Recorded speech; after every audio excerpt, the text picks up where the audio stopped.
زبیر کو اپنی غلطی کا احساس ہو ہی جاتا ہے کہ اس نے زینت اور اپنی بچیوں کے ساتھ جو سلوک کیا تھا اس کی ہی سزا اسے مل رہی ہے۔ اور زبیر تو اب اپنی اماں کے سامنے بھی اس بات کا اعتراف کرتا ہے اور کہتا ہے کہ میں نے اپنی نیک سیرت بیوی کی قدر نہیں کی تھی، اسی لیے مجھے اس کی سزا مل رہی ہے۔ اس صورت میں آج مجھے کوئی بھی پوچھنے والا نہیں ہے۔ دوسری جانب شجاع کی غیر موجودگی میں اب تو ملازم جو ہے وہ ہیرا پھیری کرنے لگیں گے اور یہاں پر مزید زبیر سے پیسے مانگنے گھر پہنچ جائیں گے اور زبیر سے کہیں گے کہ طور پر مال ڈلوانا ہے، اس لیے پیسے چاہیے۔ اور اب تو یہاں پر نہ تو اسلم اس کا ساتھ دے گا بلکہ کوئی بھی اس کا ساتھ نہیں دے گا۔ دوسری جانب یہاں پر ستارہ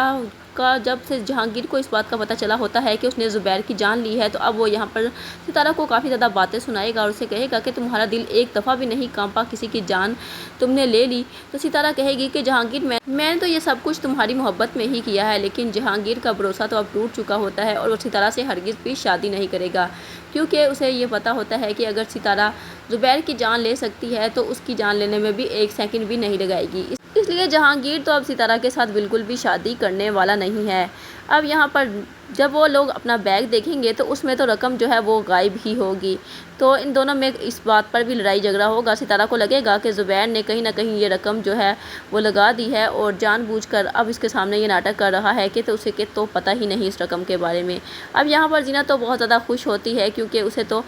ڈیلی کے کچھ نہ کچھ آرڈرز مل جاتے ہیں، جس کی وجہ سے اس کے گھر کا سڑکٹ تو اچھا خاصا چل پڑتا ہے۔